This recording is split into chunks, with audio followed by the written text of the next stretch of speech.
This is Lauren. This is Trey. And this is the Partnership Podcast.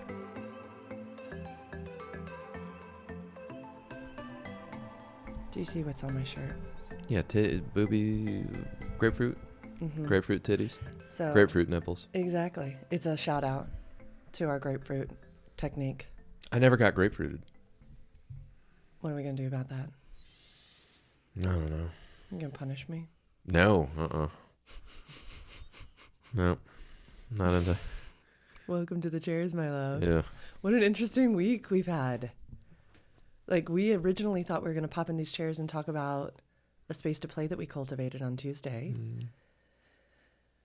I'd like to still talk about that because I think it'd be good. But also, why don't you catch us up on a question I ask my clients often is, how are you arriving in this space today? Oh, I've been battling my own mind for the last 2 or 3 days. Yeah. Where I haven't been very happy with myself, happy with my performance, happy with my thoughts. I've been arguing with a lot of people in my own head, and nobody's arguing back. So I've been just battling negativity. Yeah, expectations of others. And then, I guess, expectations of myself. I haven't been very happy with myself. Yeah, and it's funny how that all kind of... I don't really like how I look. I'm not really liking how I perform. I gotta watch it where it comes to medication, with weed and booze for me. So yeah. Any ideas of what was the impetus for this, little season of internal struggles with negative thoughts? Any ideas of what kicks this off? Sure. I'm having trouble communicating with somebody. I'm trying to be vague as shit. I'm trying to communicate and close the loop and actually purchase something right now. And I'm not getting any response back. And this is like a rental property. So that's becoming frustrating. And then I'm getting, we'll take care of it on Wednesday, and then no response to that. And so I'm frustrated. I'm feeling a lot of feelings of frustration because it's hey, do your job. I'm taking things really personally right now, which is something I work on quite a bit. And ironically enough, yesterday, that's what I did in meditation. And then immediately after meditation, I just started fighting with people in my head up to the point where I had to audibly say stop. So if I go through the loop of arguing with someone or trying to be right, I have to actually out loud say stop. Big brother, big sister. My 11-year-old, we've been together, almost 3 years now. And it's just, fuck, man.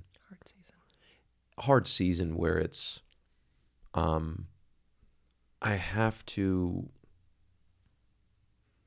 struggle where it's a reflection on me. Because he struggles with reading, writing. He struggles with making corrections at anything. And then it's oh, you just don't give a fuck. And then, he can't be trusted to wash his hands. Use a napkin. And then it's oh, do I have to be a cold dick? Where it's okay, you solve food. Because I can't be stressed out. If I'm going to bring you into a restaurant and you don't know how to use a napkin for the 20th time. The baby last night, she said, it was 10 o'clock at night. She goes, you ate all my mint chip ice cream. I go, I did. And she goes, that was mine. You ate all that. I go, okay, you didn't tell me it was yours. And then my mind goes to we're not the same. Your output is not my output. If you want to, I just didn't find it funny. It was supposed to be teasing and joking. And I'm supposed to come back with it was me, or I'm not supposed to take that personally. It stung. It hit my core Or it's like we're talking about mint chip ice cream. Like, Trey, it shouldn't like affect the entire household because the 14-year-old is like teasing you essentially. I mean, she wasn't, and her words are so cutting. I mean, she wasn't an absolute asshole, but it's like, that was mine. It's like, well, okay. Let me know in the future that was yours. And then my mind goes, like, well, I drove to the store and I purchased it for you. Like, do your fucking chores. Like, I don't know. Eat protein so, like, you don't get headaches all the time. Like, so it's, and I know it's wrapped in ego. It's wrapped in, yeah, so I'm not very happy with myself right now. And then it's like, are these real problems? It's like, yes and no. Like, I'm not in survival mode when it comes to like traditional, what's going on in 2025. I'm not, like, money's not an issue. Like, food's not an issue. Safety's not an issue. All of these like core things that, yeah, I'm not in danger, but like, yeah, I feel like, yeah, I'm just fighting my own mind right now. I don't want to. I'd like to be in control, or I'd like to, I don't know, like you plant a garden and you till a garden, then you take out the weeds, and then you're not in control of how it grows, but like you put the tomatoes here and you lined up, I don't know, the arugula here, and you put the fence around it so it protects it from animals, and maybe you spray something natural on it, keeps the bugs off. So you're not in control, but like it's tended to. So I got to get back to like tending to my mind.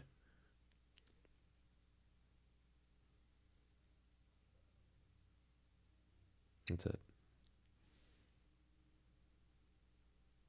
Thank you. Yeah, I just feel like a fucking grouch. And then I want to go to, I'll solve it. And then it's like I have to fake like being pleasant because I don't want to upset the house with my bullshit. And that's fucking impossible. Because I'm not very good at faking shit. So, and here we are talking about it into microphones on the internet. Dumb as shit. So, yeah.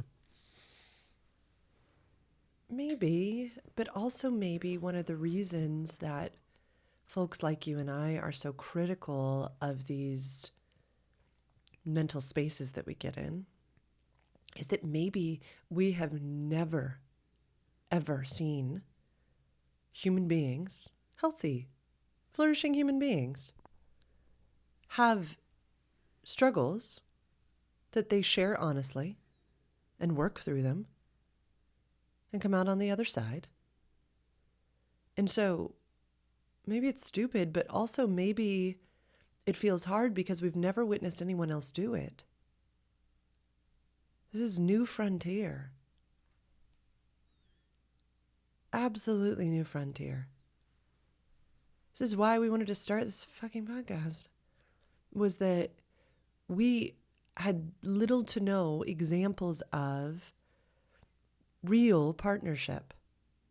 Partnership where people get in a funk. Partnership where people get down on themselves. Partnership where folks have struggles, whether it is criticism or anxiety, and take accountability for what's theirs to own and learn to ask their partner for the help that they need. And partnerships where there is an expectation of growth and healing and accountability. And we don't have those examples. So we wanted to do this. So it is uncommon. It's like gardening without ever fucking having anyone gardened before.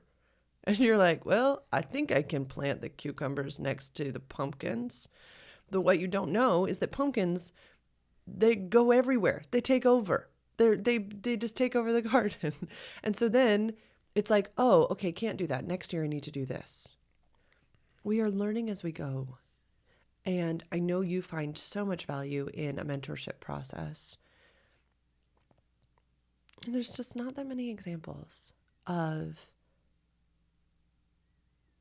humanity lived in a way where we get to fuck up, we get to struggle, because that's how we learn sometimes. And then we get to share with 14-year-olds and 11-year-olds in our lives and adult business people what's going through our bodies and what we're learning. And on the other end, share. It's not stupid. I want you to know from this side, it's not stupid. I just, had my struggles recently with the thing that triggered me in the kitchen. We talked about it in here. Would you have called me stupid? No. What would you have said you were witnessing me work through in real time? Old default patterns. May I offer the same to you? Yeah. That I am witnessing you work through old default patterns. Yeah, I don't want to learn this lesson the hard way anymore. Mm-hmm. I'm just so not interested in doing this anymore. Mm-hmm. Same, friend. Yeah. Sat there in the kitchen, was like, I can't keep doing this. Mm-hmm. Right? This feels so personal. This feels like a personal attack. Yeah. That Trey is giving me right now. Mm-hmm. Personal criticism, control is what it felt like to me, right? He is trying to control my spending habits. It's not what you were doing, but that's what it felt like in my body, right? And all of these things that are frustrating you right now are the feelings that you're experiencing. I love my attachment cycle tracking because we always say it's the reflection of what the other is feeling. It's not the truth. It's just the reflection that we are witnessing, which then triggers something in our body, which leads to an overwhelming sensation, which leads to us choosing a safety-seeking behavior. What you are doing right now is your body's safety-seeking behavior. Mine in the kitchen was like this flight response, right? Wow, she was gone. Okay. When in times past we chose that safety-seeking behavior, it had some positive outcome. It had an impact that kept us safe. Okay. Perhaps, I could just throw a couple out. It was, when your mother would be who she was, and you couldn't argue with her in person because it was futile and you were a child, but you could argue with her in your head. You could go away. You could use weed. You could do whatever to cope, to survive living in a house with her.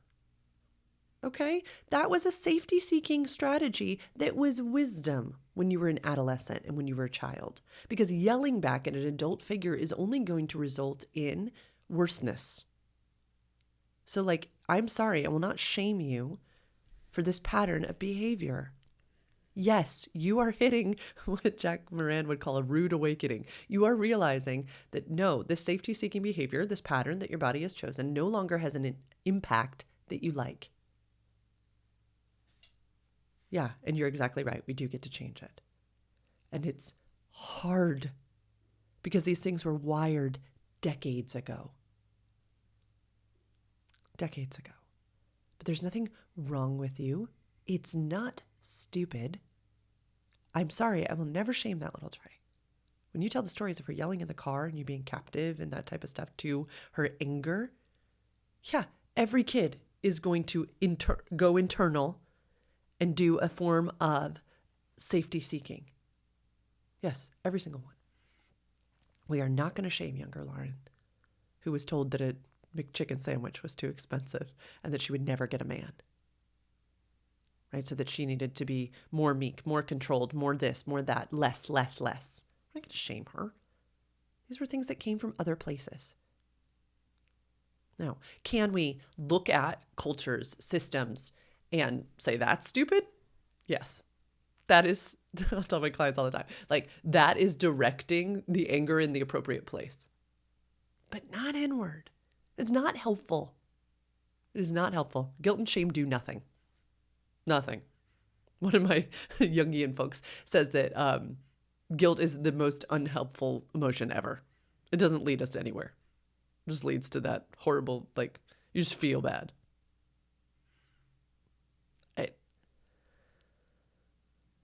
It's wild. And what's interesting is if we're wounded in relationship, we heal in relationship. And yet sometimes the healing feels like picking the scab of a really old wound. And I deeply believe that things aren't done to us, they're done for us. And so I think that's what I said yesterday after you just shared some of the stuff is this is an invitation for you. And I believe that you are deeply loved by this universe and that things are working out for your benefit. And that this is some invitation that the universe thought, oh, he is able to work on this now. And that's beautiful in my mind. Now, is it hella frustrating? Yes, right? Just like I was so mad that the money dad trigger thing came up. That was not a good time.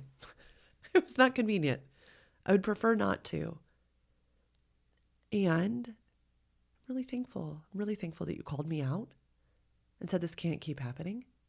This is not good for all of us. This is not good for you, Lauren. But this is also not good for me as your partner. You don't feel safe. And I shared some of this last night. We get to. And it's interesting. I'm listening to this Romancing the Shadow book.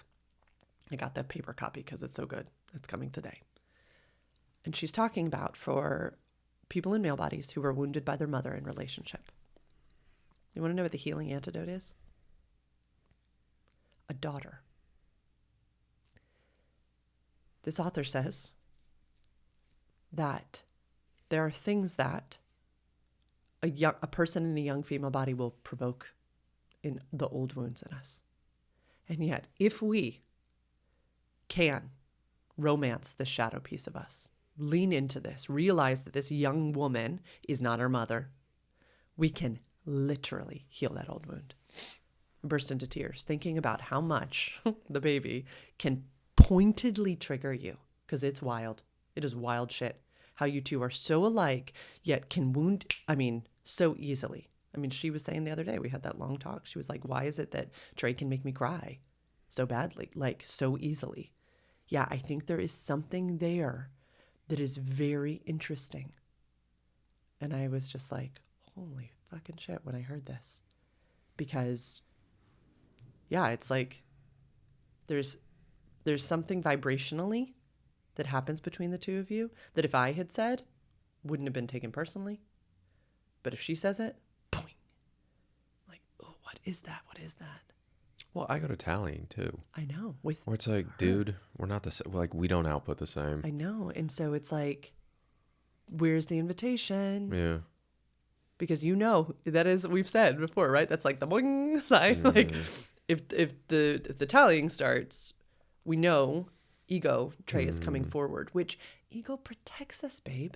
Mm-hmm. Right? And I'm like, let's love. It's the answer isn't what's wrong with you. The answer is, ooh, ego's showing up to protect. So what is here? Yeah. Yeah. Which is like, where's the patience? Where's the curiosity? Yeah. Like, where's the joy in this? If it's like, oh shit, like, oh, I'm better than you. It's like, oh fuck. Mm-hmm. Yeah. Can I share what last night? Sure. Okay.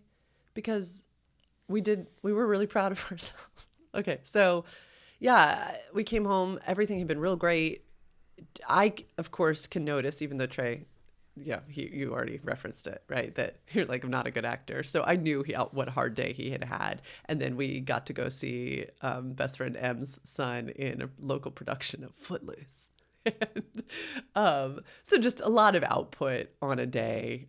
We're coming home, but I thought we were in really good spirits. The three of us, like, coming home. It had been an adventure. We were really proud of, this teen that we've seen grow up. And so I thought we were all in a good place.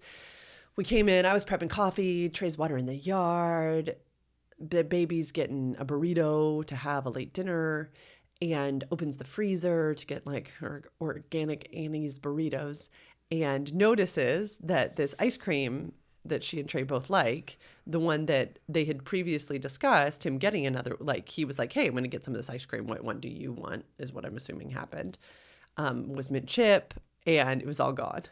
And it's a running joke in this house that you leave something yummy, Trey's going to eat it. Because if it's yummy, he likes to eat it. it's not a bad thing. It's a cute thing. And you're the one who bought the ice cream. And yet she was like, oh my God. We were laughing. She was like, I bought it because I ate the previous yeah, one, so this was a makeup yeah, purchase. uh-huh.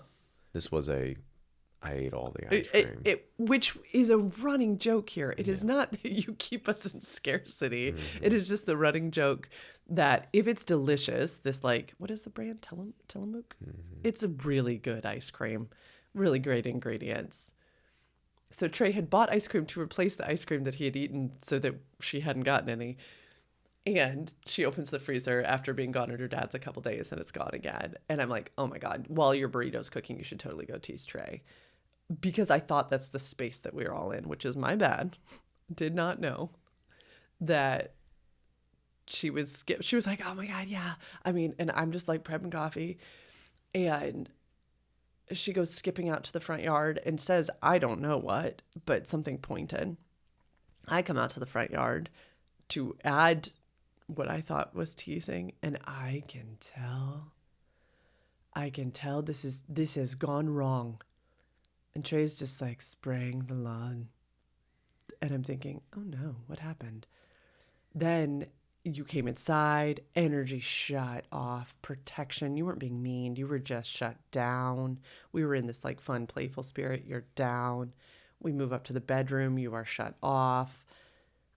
We said something else. And it was also just not met with, curiosity and fun. It was met with shutdownness. And I was like, could be that he's just tired. And maybe I'm reading into this. But then I shared like, hey, are there any ouches or boo-boos that we need to talk about?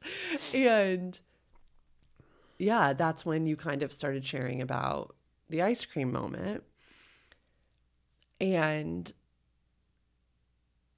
yeah, I just, again, in the way that you called me out the other day, I was like, in my belly, I was like, I don't want to live in a house like this. I don't want to live in a house where we can't lovingly tease each other about our personal habits in the same way that y'all tease me. Like, it is a well-known fact that I do the things that I do. The whole podcast world knows it. And I want to live in a house where we get to be human. We get to love ice cream and eat the ice cream. And throughout this conversation, you shared feelings of being ganged up on. You shared feelings of all this type of stuff. And I was like, this is not going anywhere. You were right. You and the baby kind of rectified the situation. She went to get in the shower. I was not okay. I was like in my body thinking, it is fine if this is your own, you're dealing with this own thing. But in so much as we can't be the adults who just lovingly take accountability for our adult behaviors. Again, there was nothing you did wrong necessarily, as opposed to, I mean, you can get her more ice cream. This is not a thing. Like, I wasn't upset with the action. I was upset with, I don't want us to be those kinds of adults in a child's life. I know those ones who you tell them something and they like double down. And it's like, wait a second. I don't get to do the same thing to you. What's going on here? And they're so full of ego and pride that they can't take a joke. And anyway, I was just struggling. So we were in the dark, kind of talking. I was sharing these things. And I'd try to share something. You would share a defensive statement. I can feel some of the reminiscence of it now. Cottonmouth, all this type of stuff. And it was interesting though, because I was like, Lauren, you are not going to victim. You're not going to victim. So instead, I was like, what's another emotion I can feel? And I didn't tell you this last night. I felt rage, felt anger. And I was like, what is this? What is this emotion? I didn't want to touch you. Did you feel me move away? This doesn't happen. When we go to bed, we're cuddly until I get the kiss on the head, which means go away. But no, it was like walls were coming up. I was in my head, like, not fuck you, but fuck this, right? And probably in the same way that you felt the other day when you're like, this is ridiculous. Lauren, you cannot get up in a tizzy when I try to bring up an investment that I've made. This is not okay, right? Again, I want you to hear me. It was not about you. It was about this behavior. I was like, I don't like this. I do not like this. And I just let myself not like this. And I was so prepared to just go to bed like that and then have to podcast this morning. So just kudos to you, babe, because you felt me pull away. You said, do you want to keep talking? I said, at this point, it does not feel fruitful because you keep shutting things down that I'm sharing, which feels even more frustrating. So no, I want to honor that you might be at your limit. I want to honor that it's been a really hard day. And so, no, I'm not going to push into an exhausted conversation if you do not have capacity for a conversation. That feels not okay in my body. And in the grand scheme of things, I think I did have the wherewithal to say this will be small. Right now it feels huge, but I do have the understanding that this is but a blip. And we could talk about this tomorrow if we need. But no, I am not okay. And you, I love you so much. You're like, do you want to talk about it right now? Because if so, we will talk about it right now. And I was like, what? And you had this, and it was like something shifted in your body. And I was like, well, okay. I was like, you said, like, I feel a lot of defensiveness from you. And I go, okay, I can go to curiosity. Yeah. Like, I can be curious about this. So you had been in your sleep attire, or almost sleep attire. So you had been practically nude. Trey gets out of bed. He goes over to a random light in the corner of our room, turns it on, shuts the door, puts this sweatshirt on, he gets dressed, and then sits up in bed and is like, I'm ready to talk now. What would you like to share? Listen, this is what it is, where it's like, if you're having serious talks, you can't show the other person your nipples. He was like so self-conscious. Like professional attire. You can't be having nip slips. You gotta have clothes. I sleep in pajamas, y'all. I like pajamas, so I was. So your nipples weren't out, my nipples weren't out. We were on an even playing field. Please continue the story. Yeah. And then you just kind of said, what would you like to share? And previous versions of myself would not have taken up space, but we had listening turn rubbed into our body. Rubbed. That felt weird. Massaged. We have that tool. So it's kind of like, I am going to share when I want to share, less to be heard, more to take up space because I get to.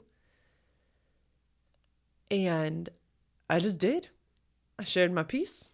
I said, I want a relationship where we can call one another out on things. And I hope that I am your partner who hears you when you say, got to work on this. I hope to be that type of person, and I hope to be in a partnership with that type of person.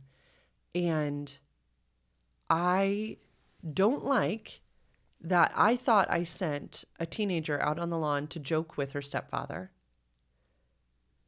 And it was met with this. That feels scary and unsafe in my body. And I don't like that. I don't like that feeling of not knowing what I'm going to get when it comes to my child. I don't like that. And I just shared kind of like things I didn't like. I don't think I was like, you need to do this or you need to do that. I don't know. I think I shared my feelings. And yeah. Oh, also, you'll tend to share, you feel feelings of being criticized. And I took that time to also say, criticizing you sounds like the silliest thing in my mind. Like literally, I would never. You are a phenomenal partner and stepfather and human being. I have no desire to criticize you. Like that literally feels lunatic in my body. So feeling those feelings of being criticized is not coming from me. That is an internal in you. And for the well-being of us and our parenting that we get to do of this incredible 14-year-old who gets to be a 14-year-old, I need you to work on that. Mm-hmm. And you just listened, you gave eye contact, and then I could notice that it was the end of what I wanted to say. And so I said, thank you. And you said, you're welcome. And there was the thing in me that wanted to say like, do you understand? Did you hear me? Blah, blah, blah. And I was like, nope. What I needed in that moment was to take up space with the authenticness of my feeling, not to be mean or cutting. Hope I wasn't.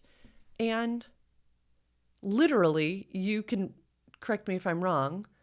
I think you go, heard. I can do that. Thank you so much for sharing.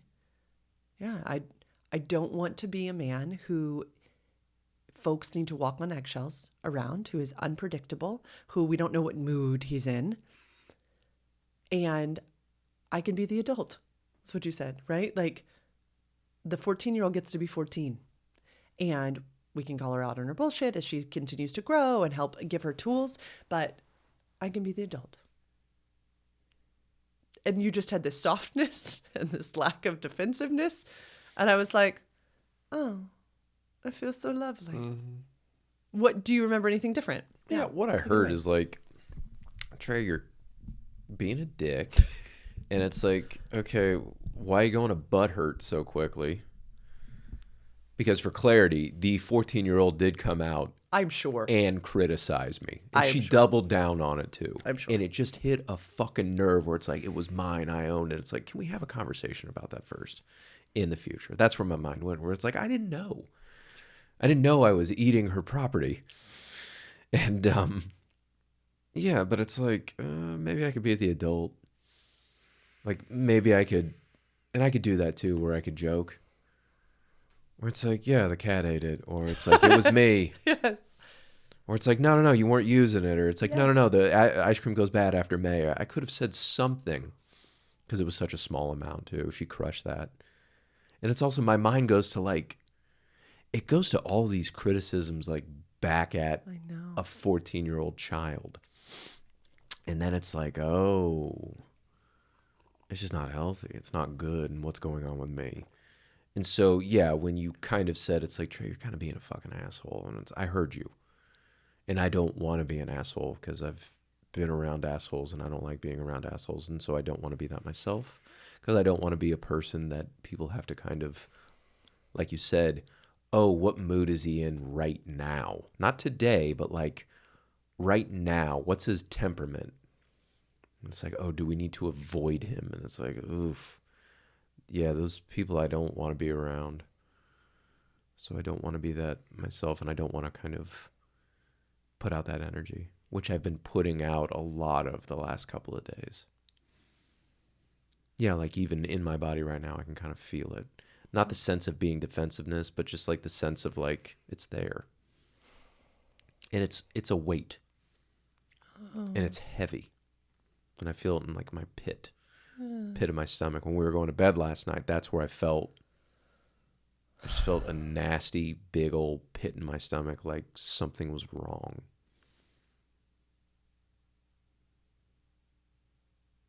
And I really know at my core, nobody's really doing anything to me. Nobody's arguing back. So there's a lot of fight in me right now that I would like to like shear away, kind of drop off.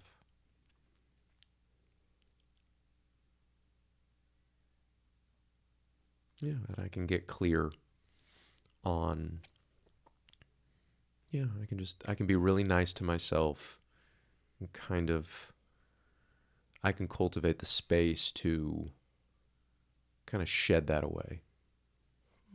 Because it's really not good. Yeah, I can install curiosity and joy and patience. And then not go to my defaults and then not go to my like self-soothing behavior too. Where it's like, I just get high. Have a couple of ice cold delicious Coors Lights, you know. I'd rather do those things out of joy versus out of like a coping thing. So, yeah, that's my work to do. And thank you for calling me to do the work. Can I share noticing that actually is an inlet into talking about Sexy Tuesday? Mm-hmm.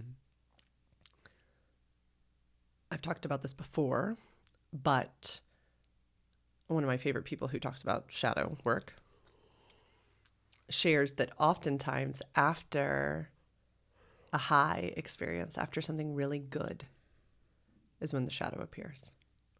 It's the preacher who gives a great sermon and comes home and picks a fight with his family.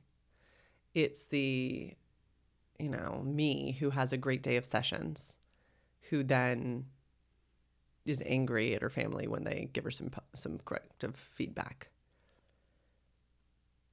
Tuesday was really special. It's really special.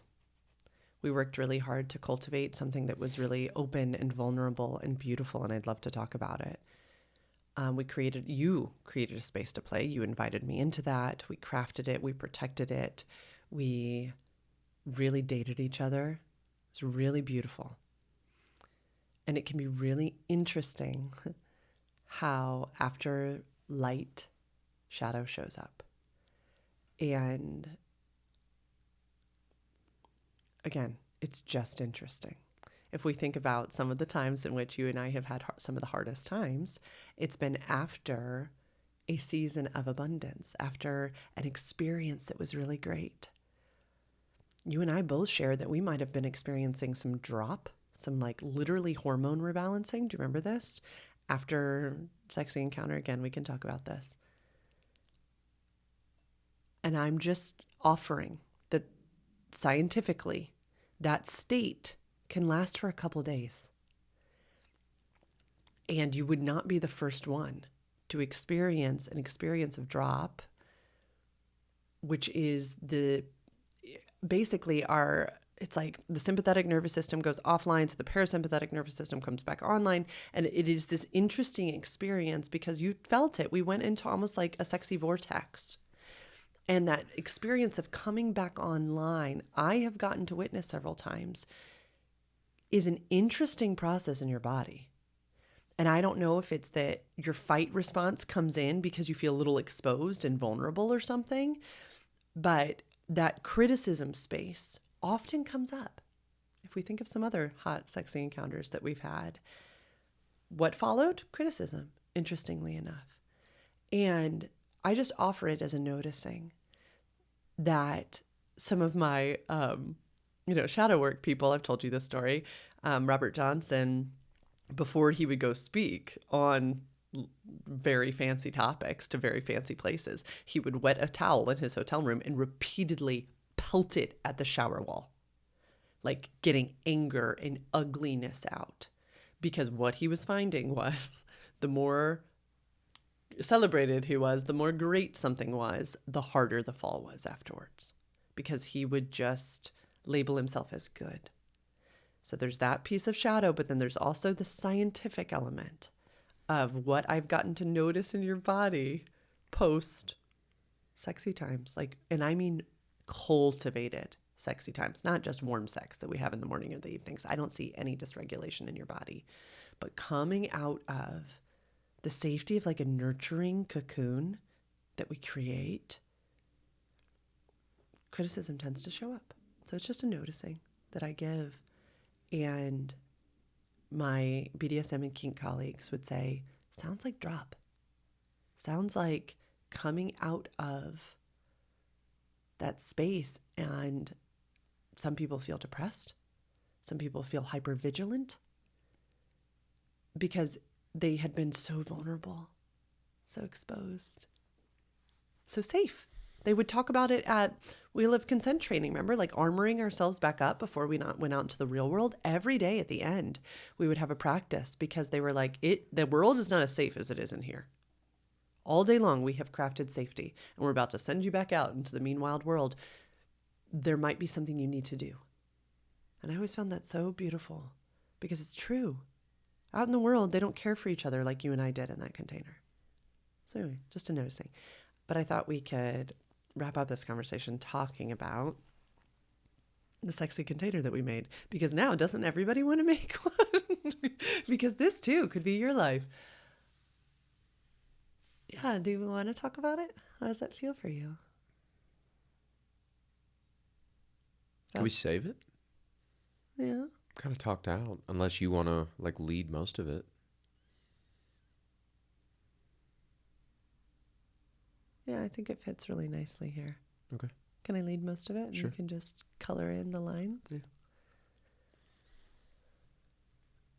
Yeah. On Sunday or Monday, Trey said to me, I really want to schedule a space to play with you. And audience members will know that that is what I prefer to teach couples to do. Not schedule sex, schedule space to play. And we looked at our calendars and we realized that we weren't going to have the baby on Tuesday, and that my admin day was going to be able to wrap up at a decent time. And we like to schedule these spaces to play usually before nighttime. We like them early. So it's like mid tingle time for both of us. So we agreed on somewhere in the 4 o'clock hour, which felt really juicy in both of our bodies, me to get all my admin work done and you to get the things done that you needed to do. And you had said some specific wants that you had in your body, but specifically that you wanted to do some 3-minute gaming. Yeah.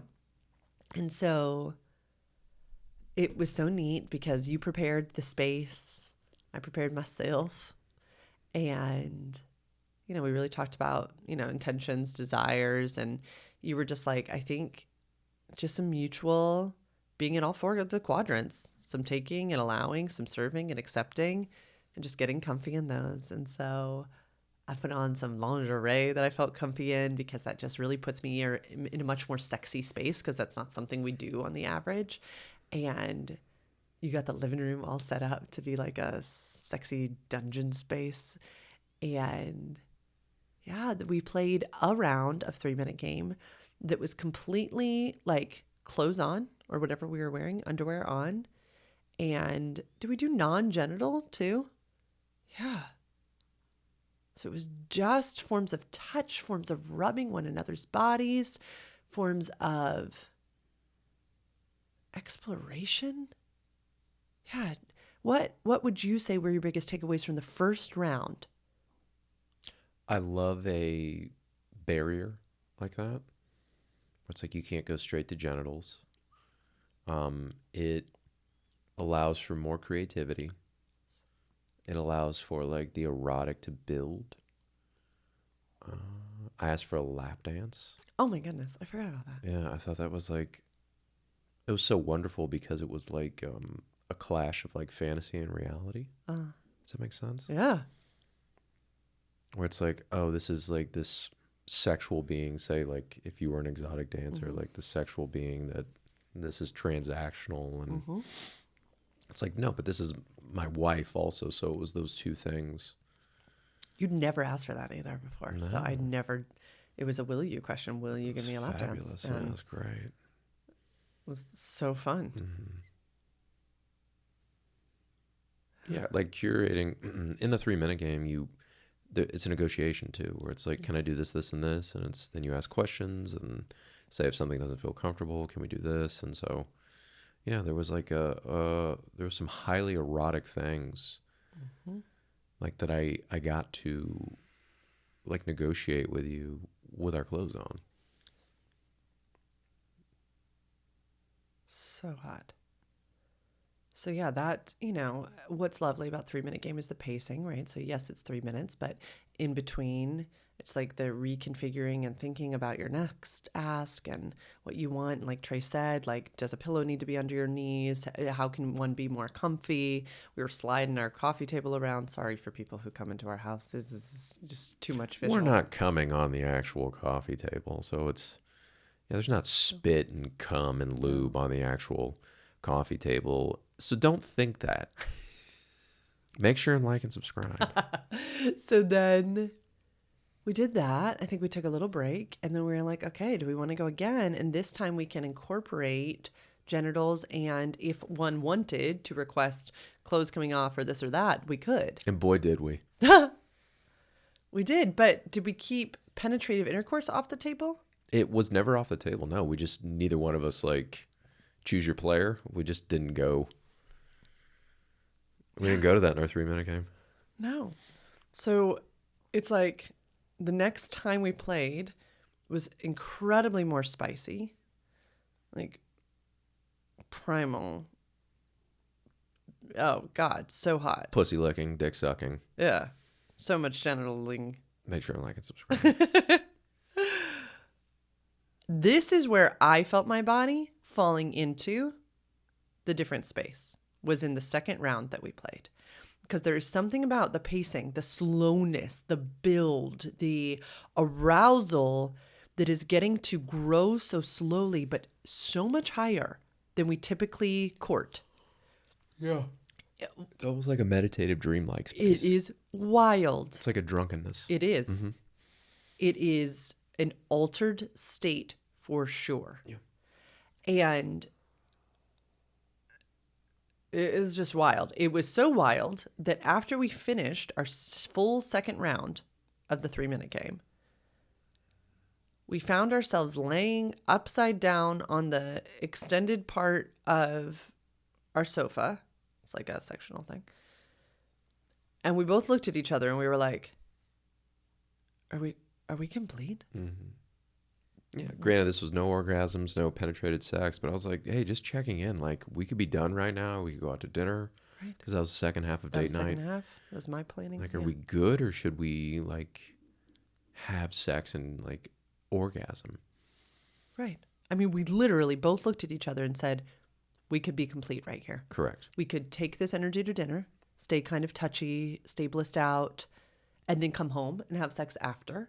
That is the option would be on the table, because who knows how we'd feel after a meal. I wasn't even hard at the time. No. But I was so, like, sexually satisfied at that moment. And then it's like, should we dip our feet back into the water and, like, achieve these things or go? We decided to dip our feet back in, and then we just fucked the shit out of each other. Fuck. Talk about a drug. Yes. And then it was like, oh, this is the sex I want to have. Yes. It was so hot. It was so... So then after 2 orgasms, mine and yours, we both, and I hope if you're watching, you can see in our bodies, we are remembering. We both were like, oh my goodness. Like, this is such an altered state. We both said we feel high. I hadn't taken any gummy. Like, had you? No. And we were both like, we're like, okay. I mean, I guess we should go to dinner. We are going to need some food. We went to dinner. We weren't that hungry. I mean, it was wild. We both sipped a drink, like, very slowly, because we didn't need it. Like, we were not, like, we were already, like, stoned is what it felt like. And dinner was lovely. The wind was lovely. But yeah, I would say that we stayed that blissed out kind of for the rest of the evening. And we were just kind of like, what just happened? Yeah, it felt like we had just gone to some, like, really spicy sex party. Yeah. In our own living room with our day-to-day partner. So even more amazing, because it felt safety and, like, safe and secure, on top of incredibly erotic. But it was phenomenal. I mean, it almost felt like a dream even the next day, because I think I sent you a video, or I said, like, I sent some casual text, like, it was great to see you yesterday, Trey. Like, maybe we could do that again sometime, which is what we do. We've really got to get that other number. Remember how we said we were going to have, like, a WhatsApp for, like, sexy talking? Yeah,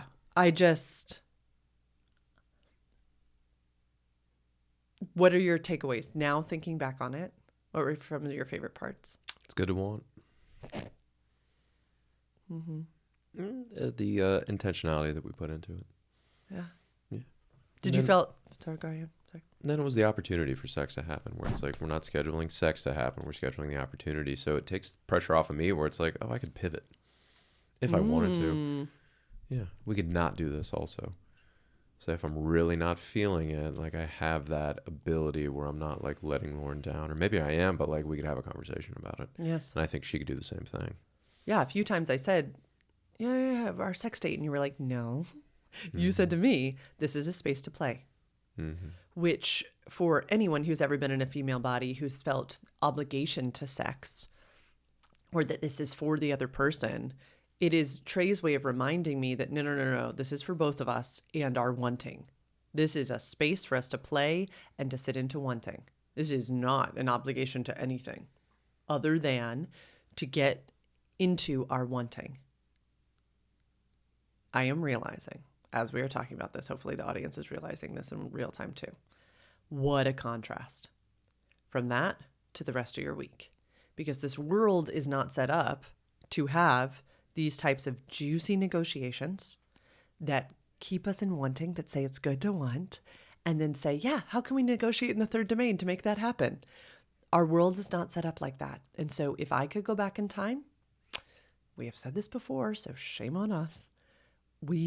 I would have closed the container better. I would have armored up our hearts again, because we didn't do that. And we have done this before, and we've said this to ourselves. Like, we got to be better at this, of saying, this was incredible, but now we need to do a 3-breath exercise. We need to do some clapping. We need to do some jumping. We need to do some clarifying that other relationships, the ones that where we're negotiating a rental property, the ones, they don't have these tools that we have worked on and sharpened and learning and are mastering. The rest of the world isn't aware they're in a consensual negotiation of the third domain with us. And we owe it to ourselves. We owe it to ourselves to do a better job closing a container. And I will take ownership of that, because this is my specialty. And we got real vulnerable, and we allowed our bodies and our nervous systems to really experience something magical, drug-like. And then we didn't do a very good job of closing that back up before we launched back into a world that's used to a different paradigm. So sorry, my bad. I really did like the sex, though. Sex is good with you. Mm-hmm. You're a very good lover. It'll do. Mm-hmm. Any closing thoughts?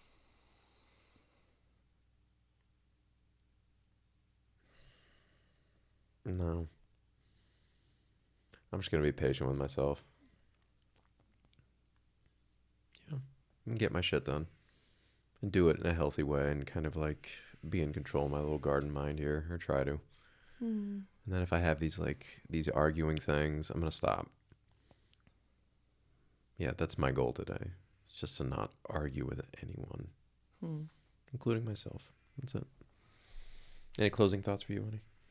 No, just that I'm going to say this collectively. We love you. Thank This you. audience, this community, Thank you. me, your stepkid. Yeah.